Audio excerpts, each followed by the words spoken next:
Guys, स्वागत है आपका अपने यूट्यूब चैनल स्टडी विद अमन कुल में। तो आज के इस वीडियो में हम सैम्पल क्वेश्चन पेपर करेंगे।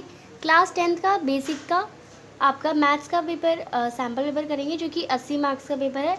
2023-24 सेशन का 3 घंटे का पेपर है। सबसे पहले इंस्ट्रक्शन देख लेते हैं। 5 सेक्शन होंगे। सेक्शन ए जो होगा वो मल्टीपल चॉइस क्वेश्चन होगा 1 मार्क्स का। सेक्शन बी होगा शॉर्ट आंसर टाइप क्वेश्चन, जो कि 2 मार्क्स के होंगे, 5 क्वेश्चन होंगे। सेक्शन सी में 6 क्वेश्चंस होंगे 3 मार्क्स के, और सेक्शन डी में 4 क्वेश्चंस होंगे 5 मार्क्स के। सेक्शन ई जो होगा वो कोर्स बेस्ड या केस बेस्ड क्वेश्चन होंगे उसमें, और हर 3 केस बेस्ड क्वेश्चन होंगे और हर एक केस बेस्ड 4 नंबर का होगा, और उन 4 नंबर में 1 और 2 नंबर में क्वेश्चन डिवाइड होंगे। एक क्वेश्चन 1 नंबर का, एक क्वेश्चन 1 नंबर का, और एक क्वेश्चन 2 नंबर का। एंड आपको नीट फिगर्स ड्रॉ करनी है और टेक पाई की वैल्यू 22/7 लेनी है जहाँ पे रिक्वायर्ड हो और मेंशन ना हो रखी हो। तो सबसे पहले हम सेक्शन ए सॉल्व करते हैं अपना। फर्स्ट क्वेश्चन है, इफ़ 2 पॉजिटिव इंटीजर ए और बी आपको दे रखे हैं। ए की वैल्यू आपको एक्स की क्यूब और वाई का स्क्वायर दे रखा है, और बी की वैल्यू एक्स और वाई की क्यूब दे रखा है। यहाँ पे एक्स और वाई जो है वो प्राइम नंबर्स हैं। आपको ए और बी का HCF बताना है। तो HCF क्या होता है? नंबर की जो लोएस्ट पावर होती है वो उन दोनों का HCF होता है। तो यहाँ पे x की पावर 3 और यहाँ पे x है, तो x हो जाएगा इन दोनों में। तो x दोनों में कॉमन हमारा x है, और x की जहाँ पे कम पावर है हम वो ले लेते हैं। तो यहाँ पे x की पावर 1 है तो 1, और y की पावर 2 और y की पावर 3 में छोटी पावर किसकी है? 2 की है, तो y की पावर 2। ये इसका क्या हो जाएगा? इन दोनों का LCM हो जाएगा, सॉरी ये इन दोनों का HCF हो जाएगा। तो इसमें आपका बी ऑप्शन करेक्ट है। नेक्स्ट है, the LCM of smallest 2 digit composite number. 2 digit composite number कौन सा हो सकता है? 1 0 10 हो सकता है। 10 एक तो 2 डिजिट है और छोटा भी है और कंपोजिट नंबर भी है। और स्मॉलेस्ट कंपोजिट नंबर, अब स्मॉलेस्ट कंपोजिट नंबर 2 तो हमारा प्राइम नंबर है, 3 हमारा कंपोजिट 3 भी प्राइम नंबर है, तो कंपोजिट नंबर कौन सा हुआ? 4 हुआ। तो 4 हमारा यहाँ पे कंपोजिट नंबर हुआ, 4 हमारा कंपोजिट नंबर हुआ। स्मॉलेस्ट 2 डिजिट कंपोजिट नंबर भी हो गया, स्मॉलेस्ट कंपोजिट नंबर भी हो गया। अब इनका क्या बताना है हमें? LCM। तो 10 का LCM क्या होता है? 10 के फैक्टर्स होते हैं 2 × 5, और 4 के फैक्टर होते हैं 2 × 2। तो यहाँ पे जिसकी पावर बड़ी होती है 2 × 5 है, और यहाँ पे 2 की पावर 2 है। तो जिसकी पावर बड़ी होती है वो हम LCM में लेते हैं, और जिसकी पावर छोटी होती है वो हम HCF में लेते हैं। तो 2 यहाँ पे कॉमन, और 2 की पावर बड़ी किस में? 4 में है। 2 की पावर 2, और जो बचे हुए होते हैं हम वो भी लेते हैं LCM में, तो ये 5 ले लिया। तो 2 की पावर 2 कितने? 4, और 4 5 = 20। तो आपका LCM हो जाएगा इन दोनों का 20। सी ऑप्शन जो है वो करेक्ट हो जाएगा। नेक्स्ट है question, if 3 is the one of the roots of quadratic equation. 3 अगर इनमें से कोई एक रूट है तो आपको k की वैल्यू बतानी है। तो अगर x की वैल्यू 3 है तो हम x की जगह वो 3 वैल्यू डाल सकते ना। तो 3 का स्क्वायर -2k, और x की जगह हमें 3 डालना है, -6 = 0। 3 का स्क्वायर 9 और 2 × 3 करेंगे तो 6, 6 के माइनस में 6 = 0। अब 9 - 6 करेंगे तो क्या आ जाएगा? 3 आ जाएगा, और माइनस का 6k = 0। 3 यहाँ पे प्लस का है, वहाँ इधर हमारा 3 जाएगा। 6k = -3, माइनस से माइनस कटेगा, k = 6 के साथ मल्टीप्लाई में इधर आके डिवाइड में हो जाएगा, 3/6। तो k की वैल्यू क्या आ जाएगी? 1/2। तो यहाँ पे आप देख सकते हैं बी ऑप्शन आपका एकदम करेक्ट है। नेक्स्ट क्वेश्चन है, pair of equations y = 0 and y = 7। यानी आप एक ग्राफ देखिए, y की वैल्यू 0 कब होती है? जब वो x एक्सिस पे होता है। तो ये और माइनस में कब होगी? -1, -2, -3 एंड ऐसे -7। तो यहाँ पे एक वैल्यू होगी, एक लाइन यहाँ ड्रॉ होगी y एक्सिस के लिए, यानी एक पेयर ऑफ इक्वेशन हमारा बनेगा, और एक लाइन हमारी x एक्सिस पे ऐसे ड्रॉ होगी। तो ये एक लाइन ये रही और एक लाइन ये रही। तो ये लाइन कैसी है? पैरेलल लाइन है। अब पैरेलल लाइन का आपको पता हो तो नो सॉल्यूशन होता है। तो डी ऑप्शन, यानी ये इंटरसेक्ट ही नहीं करेगी तो उसके सॉल्यूशन कैसे बनेंगे? तो नो सॉल्यूशन पैरेलल लाइंस के होते हैं, और ये डी ऑप्शन आपका करेक्ट हो जाएगा। वैल्यूज़ ऑफ के for which the quadratic equation, आपको के की वैल्यू बतानी है इस क्वाड्रेटिक इक्वेशन को सॉल्व करके। अगर इक्वल रूट्स हो तो इक्वल रूट्स हो तो हम यहाँ पे हमारी इक्वेशन है 2x² माइनस के एक्स प्लस के, तो हम फॉर्मूला लगा सकते हैं b² minus 4ac is equal to 0, क्योंकि रूट्स हमारी इक्वल हैं। तो b क्या है इसमें, माइनस के है तो माइनस के का स्क्वायर, ओके, इसमें फिर माइनस 4 इंटू a क्या है, a हमारा 2 है, और c क्या है, c भी हमारा k ही है, तो इंटू k। अब के माइनस के का स्क्वायर क्या होगा, के का स्क्वायर ही होगा। फिर 4 2 ज़ा 8 और 8k इक्वल में 0, तो ये हमारा के स्क्वायर माइनस 8k है। इसे हम ऐसे भी तो लिख सकते हैं के हमारा कॉमन आ गया, के और के माइनस 8 सॉल्व करेंगे तो के स्क्वायर माइनस 8k ही आएगा। अब ये हमारे दो फैक्टर नहीं बन गए, अब के को जी इक्वल रख दो 0 के, और एक के को हमें 8 के इक्वल, माइनस है, माइनस के माइनस 8 इजवल टू 0, तो के इजवल टू 8 आ गया और एक के इजवल टू 0 आ गया। तो हमारा आप देखिए आंसर डी आ गया 0 और कॉमा 8। एक के की वैल्यू हमारी 0 आ गई और एक के की वैल्यू हमारी 8 आ गई। और आप देखिए जहाँ भी रूट्स आपको दे रखे हैं यहाँ पे बाकी ऑप्शन तो गलत ही हो सकते हैं, 0 ओनली, 4 ओनली, 8 ओनली, क्योंकि के की तो वैल्यू ही 2 आएंगी। क्वाड्रेटिक, जब भी क्वाड्रेटिक इक्वेशन हो तब हमेशा 2 वैल्यूज ज़रूर आएंगी। तो आप बिना देखे भी डी पे ऑप्शन पे टिक कर दे तो आपका सही जाता, क्योंकि यहाँ पे सारे में एक ही आंसर लिखा था। नेक्स्ट 6th क्वेश्चन है, the distance of point 3,5 from x axis is के यूनिट्स, देन के इज इक्वल टू। तो डिस्टेंस ऑफ पॉइंट यानी अगर हम एक्स एक्सिस से देखें, ये हमारा एक्स एक्सिस, एक्स पे ये हमारा 3 पे दे रखा है और यहाँ पे वाई पे 5 पे दे रखा है। तो यहाँ पे इतना यूनिट को हमारा यानी डिस्टेंस एक्स एक्स एक्सिस से हमारा जो पॉइंट का डिस्टेंस है उसे हम के यूनिट कहते हैं। और के यहाँ पे 3 पे है और वाई एक्सिस से कितनी दूरी पे है, 5 यूनिट्स की दूरी पे है। यहाँ पे आप देख सकते हैं ना 1 2 3 4 एंड ऐसे 5 पे क्या है ना, यहाँ पे वाई एक्सिस एक्स एक्सिस पे 3 है और वाई एक्सिस पे 5 है, तो 3,5, तो एक्स एक्सिस से तो 5 यूनिट की दूरी हुई, तो के की, और ये हमारी जो इतना दूरी के यूनिट बता रखी है, तो के की वैल्यू भी तो 5 ही आएगी ना। एक बार मैं और समझा देती हूँ। अगर ये हमारा 1 है, ये हमारा 2 है, ये हमारा 3 है और ये हमारा 4 है, ऐसे ये 1 ये 2 ये 3 ये 4 और ये 5 है, तो एक्स एक्सिस पे ये हमारा 3 यूनिट है और वाई एक्सिस पे हमारा 5 यूनिट है, तो 3,5 यहाँ पे ही मिलेगा, ये हमारा 3,5। अब हमें बोला गया है कि एक्स एक्सिस से ये जो इतनी यूनिट है हमारी पॉइंट तक की, उसे हम के वैल्यू बांध रहे हैं। और तो के हमारा कितना, हमारा एक्स एक्सिस से पॉइंट से कितनी दूरी है, अगर हम एक्स एक्सिस से देखें तो 1 2 3 4 5 ही तो यूनिट है ना, तो के की वैल्यू 5 ही आ जाएगी। अगर हमें वाई एक्सिस से बोला हो रहा था तो हम 3 यूनिट बोलते, तो इसमें आपका सी ऑप्शन करेक्ट हो जाएगा। नेक्स्ट क्वेश्चन है 7th question, if triangle A B C and P Q R, एक triangle A B C and P Q R दे रखा है, हमें ट्राइंगल इस वाले को नहीं देखना, हमें ये देखना है कि क्या हमारा सही है। A B by Q R है, बी इक्वल है B C by P R के, और इक्वल है C A by P Q के, तो हमें फिगर बताना है कौन सा सही है। तो हमें देखना है कॉरस्पॉन्डिंग किसके है, ए बी जो है हमारा वो क्यू आर के करस्पॉन्डिंग होना चाहिए, तो इसमें हम देखते हैं ए बी जो है वो क्यू आर के करस्पॉन्डिंग है, यस है। फिर बी सी जो है, बी और सी इधर है, वो पी आर के यानी पी आर के करस्पॉन्ड है, ये भी सही है हमारा। नेक्स्ट सी ए जो है, सी ए ये दोनों हो गए, वो हमारा पी क्यू के, तो यस ये तो सही दे रखा है।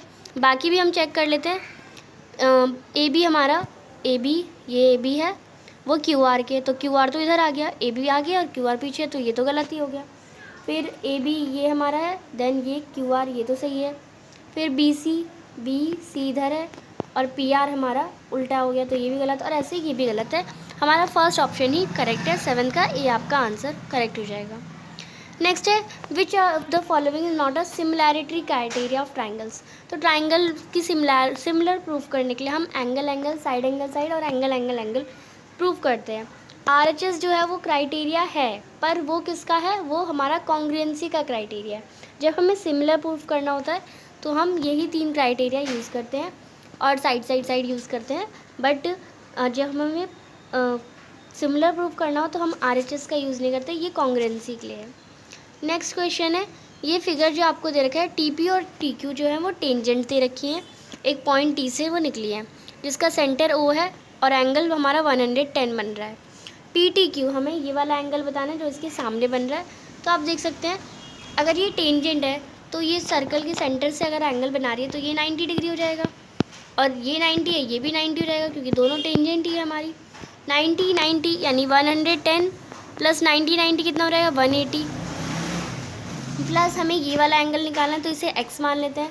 इक्वल में कितने होगा 360, क्योंकि ये क्या बना रहा है क्वाड्रिलेटरल बना रहा है।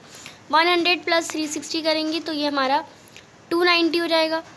290 एक प्लस में x करेंगे, 290 प्लस x इक्वल टू 360। तो 360 में से 290 माइनस करेंगे तो x की वैल्यू आपकी 70 डिग्री आ जाएगी। तो इसमें आपका जो ऑप्शन बी है 70 डिग्री वो करेक्ट आ जाएगा, और ऐसे ही आपको लॉजिक के साथ एंगल निकालने होते हैं। नेक्स्ट क्वेश्चन दे रखा है कॉस ए हमारा 4/5। कॉस ए क्या होता है, बेस अपॉन में हाइपोटेनस होता है। तो आपको tan ए बताना है। तो कॉस ए हमारा बेस अपॉन में हाइपोटेनस है, और tan ए हमारा क्या होता है, tan ए हमारा होता है परपेंडिकुलर अपॉन में बेस। तो हमें परपेंडिकुलर निकालना पड़ेगा। बेस हमें 4 दे रखा है, हाइपोटेनस हमें 5 दे रखी है।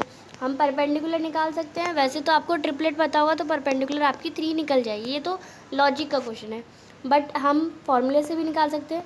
बेस का स्क्वायर प्लस में परपेंडिकुलर का स्क्वायर इक्वल टू हाइपोटेनस का स्क्वायर। हाइपोटेनस हमें पता है 5 स्क्वायर, तो ये 4 का स्क्वायर 16 प्लस में p स्क्वायर हमें निकालना है, और 5 का स्क्वायर 25, प्लस का इधर आके माइनस हो जाएगा। p square equal to 25 minus 16, और स्क्वायर है यहाँ पे तो अंडर रूट लग जाएगा। तो ये हमारा 25 माइनस 16 कितना हो जाएगा, ये हमारा 9 हो गया, और √9 की वैल्यू होती है 3। तो परपेंडिकुलर हमारा निकल गया 3। तो यहाँ पे आप देख सकते हैं परपेंडिकुलर 3 है, बेस हमारा यहाँ पे 4 है। तो tan ए हमारा होता है परपेंडिकुलर अपॉन में बेस। परपेंडिकुलर हमारी 3 आ गई, बेस हमारा 4 है, तो 3/4 आपका करेक्ट आंसर है, जो कि ऑप्शन नंबर बी है। तो इसमें आपका बी ऑप्शन करेक्ट हो जाएगा। नेक्स्ट क्वेश्चन है, if the height of tower is equal to the length of shadow. यानी एक टावर है, उसकी जो हाइट है, हाइट यानी हाइट को हम कुछ भी मान लेते हैं x, वो लेंथ ऑफ शैडो यानी जो शैडो उस पर बन रही है उसकी इक्वल है। तो ये और ये इक्वल है तो हमने दोनों का x ही मान लिया। देन एंगल ऑफ एलिवेशन, आपको एंगल ऑफ एलिवेशन जो सन बनाएगा वो आपको बताना है। तो ये x हमारी ये हमारा आप देख सकते हैं हमारा एक ट्राइंगल लग रहा है, ये 90 डिग्री का एंगल, 90 डिग्री के सामने हाइपोटेनस, ये परपेंडिकुलर, और ये हमारी बेस हो जाएगी, और थीटा के सामने वाली परपेंडिकुलर होती है, ये हमने निकाल लिया। तो हम क्या यहाँ पे ये हमें 30 डिग्री दे रखा है, सही हमें थीटा ही निकालना है। तो हमारा हमें tan थीटा डाल देते हैं, क्योंकि परपेंडिकुलर अपॉन में बेस है, हमें परपेंडिकुलर पता है बेस पता है, तो tan थीटा लगा देते हैं। tan theta equal to perpendicular by base. tan theta नहीं, थीटा की वैल्यू ही नहीं पता, पर परपेंडिकुलर हमारा x है और बेस भी x है, x से x कट गया, tan थीटा इक्वल टू क्या आ गया 1 आ गया। अब tan थीटा के कौन से एंगल पे वैल्यू 1 होती है, तो वो 45 डिग्री पे होती है। तो हमारा थीटा कितना आ गया 45 डिग्री आ गया। ये बस लॉजिक के क्वेश्चन होते हैं, बी ऑप्शन आपका करेक्ट है। नेक्स्ट है 12th question, 1 minus cos square A is equal to. तो आपको आइडेंटिटी पता है साइन स्क्वायर थीटा प्लस में cos square theta is equal to 1 होता है। तो ये जो कॉस स्क्वायर थीटा है इसे अगर हम इधर ले जाएंगे तो क्या बन जाएगा, 1 प्लस का है ना, तो 1 माइनस कॉस स्क्वायर थीटा हो जाएगा। और यही हमसे पूछा हुआ गया है, 1 माइनस कॉस स्क्वायर थीटा किसके इक्वल हो जाएगा, साइन थीटा के या साइन स्क्वायर थीटा के। तो यहाँ पे थीटा की जगह ए वैल्यू दे रखा है, तो साइन स्क्वायर ए के इक्वल हो जाएगा। तो इसमें आपका ए ऑप्शन करेक्ट है। नेक्स्ट है, if the radius of circle is same as the side of square. यानी जो सर्कल की रेडियस है, मान लो हम इसे हमने मान लिया x मान लिया, same as the side of square, वो साइड स्क्वायर की साइड से सेम है, तो x स्क्वायर की हमने एक साइड भी x ले ली। तो ये पूरी एक्स हो गई। Their perimeter are in the ratio, तो इनकी जो पेरीमीटर है वो रेशियो में है। तो हम देखेंगे पेरीमीटर ऑफ सर्कल और पेरीमीटर ऑफ हमारा स्क्वायर। तो पेरीमीटर सर्कल का फॉर्मूला होता है 2πr, और r की जगह हम x लिख देते हैं क्योंकि हमने x माना था साइड को या रेडियस को। और पेरीमीटर का हमारा जो होता है वो 4 इंटू साइड होता है, यानी 4x कर देते हैं यहाँ पे 4 इंटू साइड। अब इनका हमें रेशियो निकालना है, तभी मैंने डिवाइड में डाला है। तो x से x कट गया, 2 1 ज़ा 2, 2 2 ज़ा 4। तो ये क्या बचा हमारा, पाई ऊपर बचा और नीचे 2 बचा। तो π/2 रेशियो, यानी π/2, इस रेशियो से वो डिवाइड हो रखे हैं। तो इसमें आप देखिए ऑप्शन नंबर सी जो ऑप्शन आपका करेक्ट हो जाएगा। नेक्स्ट है the area of circle is 154 centimetre square. हमें रेडियस बताना है, यानी एरिया बता ही रखा है, हमें रेडियस बतानी है। πr² होता है सर्कल का एरिया और हमें वो दे रखा है 154। हमें रेडियस निकालनी है, तो पाई की वैल्यू रख देते हैं 22/7, r² इक्वल में 154। r² साइड में रखेंगे, 154 यहाँ पे डिवाइड में 7 है, यहाँ मल्टीप्लाई में आ जाएगा, यहाँ ऊपर 22 है, नीचे आ जाएगा। 22 की टेबल में तो 154 आता है 7 बार में, यहाँ पे 7 7 सा कितना हो जाएगा 49। r² 49 है, तो r कितनी वैल्यू हो जाएगी, 49 का अंडर रूट करेंगे तो 7। तो रेडियस हमारी यहाँ पे 7 आ गई, जो कि ऑप्शन नंबर आपका ए है। नेक्स्ट है 15 question. When a dice is thrown once, जब एक डाइस को हम एक बार उछालते हैं या कुछ भी करते हैं, the probability of getting even number less than 4। तो एक डाइस में कितने नंबर होते हैं, 1 होता है, 2 होता है, 3 होता है, 4 होता है, 5 और 6। हमें इवन नंबर चाहिए। इवन नंबर कौन कौन से हो रहेंगे, 2 4 6, और लेस देन 4 बोला है। अब लेस देन 4 में तो 4 भी काउंट नहीं होगा। हमारे लेस देन 4 कौन कौन से नंबर होते हैं, 1 2 3। तो हमारे यहाँ पे टोटल नंबर क्या, अब लेस देन 4 में सिर्फ एक ही नंबर आया हमारा, जो कि इवन नंबर है, वो एक आया।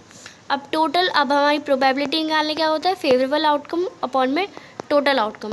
फेवरेबल आउटकम हमारा एक ही है और टोटल आउटकम हमारे 6 हैं, क्योंकि हमारा ये डाइस है पूरा, हमें 4 नंबर में नहीं देना, हमें तो लेस देन 4 हमें कंडीशन दे रखी है, बट डाइस में तो टोटल नंबर 6 ही होते हैं। तो 1/6 आपका करेक्ट ऑप्शन है, डी ऑप्शन। नेक्स्ट है question number 16। For the following distribution आपको बताना है lower limit of model class. Model class होती है जहाँ पे सबसे ज़्यादा नंबर ऑफ फ्रीक्वेंसी होती है। तो फ्रीक्वेंसी सबसे ज़्यादा नंबर किसकी है, यहाँ पे 10 15 12 20 9। तो 20 सबसे ज़्यादा फ्रीक्वेंसी है, इसकी लोअर लिमिट ये होती है और अपर लिमिट ये होती है। तो 15 आपका आंसर हो जाएगा, ए ऑप्शन। नेक्स्ट, एक रेक्टेंगुलर शीट ऑफ पेपर में 40 centimetre into 22 centimetre is roll to hollow a cylinder of height 14 centimetre, the radius of cylinder. यानी एक रेक्टेंगुलर शीट है, उसे ऐसे रोल कर दिया गया है, यानी आप जैसे एक कोन टाइप का नहीं बना लेते, पर यहाँ पे सिलेंडर बनाया गया पेपर को रोल करके, एकदम बेलने की तरह उसे रोल कर दिया, इस पेपर को ऐसे रोल कर दिया है। यही आपको मैं बता रही हूँ। यहाँ पे मैंने क्यूम्यूनिकेटिव जो CF है हम वो निकाल रहे हैं। तो 12 का तो 12 हो जाता है, 12 में फिर 10 प्लस करेंगे 22 हो जाएगा, फिर 22 में 15 प्लस करते हैं 37 हो जाएगा, फिर 37 में 8 प्लस करते हैं 45 हो जाता है, फिर 45 में 11 प्लस करेंगे तो 56 हो जाएगा। तो ये क्यूम्यूनिकेटिव फ्रीक्वेंसी होगी। और ये जो लास्ट का नंबर होता है यही हमारा n कहलाता है। n इक्वल टू हमारा 56 है, तो n/2 कितना हो जाएगा, जो तो वो हमारा 28 हो जाएगा। अब 28 किसके में लाई कर रहा है वो आप देख सकते हैं। 28 जो है हमारा,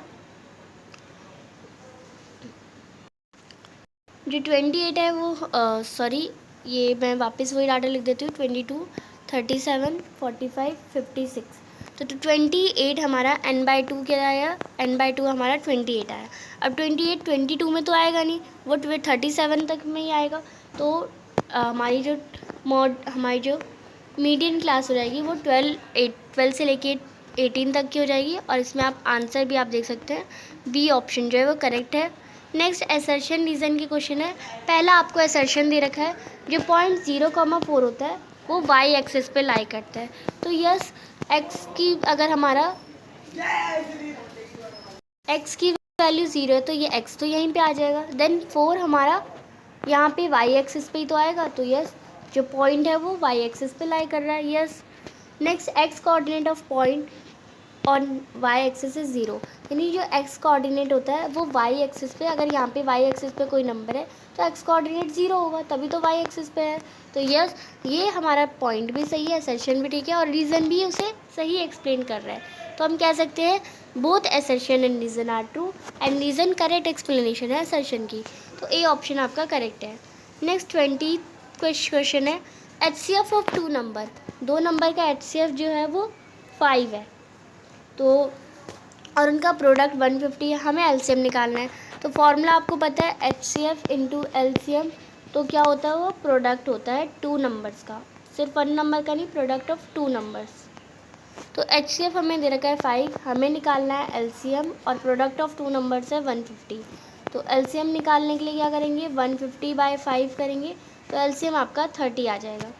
एलसीएम 30 आ गया, तो यहाँ पे क्या आंसर है एलसीएम 14 है, तो ये ऑफकोर्स ये असर्शन गलत है, तो असर्शन हमारी गलत हो गई।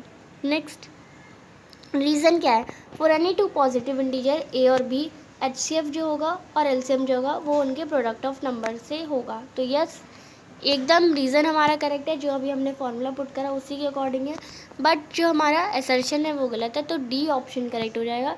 Assertion is false but reason is true, तो इसमें आपका डी ऑप्शन करेक्ट है। तो आई होप आपको अच्छे से समझ आ गया होगा। अब हम अपना नेक्स्ट पार्ट जो है सेक्शन बी वो अपनी नेक्स्ट वीडियो में करेंगे। चैनल को अभी तक सब्सक्राइब नहीं किया तो प्लीज़ सब्सक्राइब करें, वीडियो अच्छी लगी तो इसे लाइक करिए और दोस्तों के साथ शेयर ज़रूर करिए। Thanks for watching you, bye bye guys.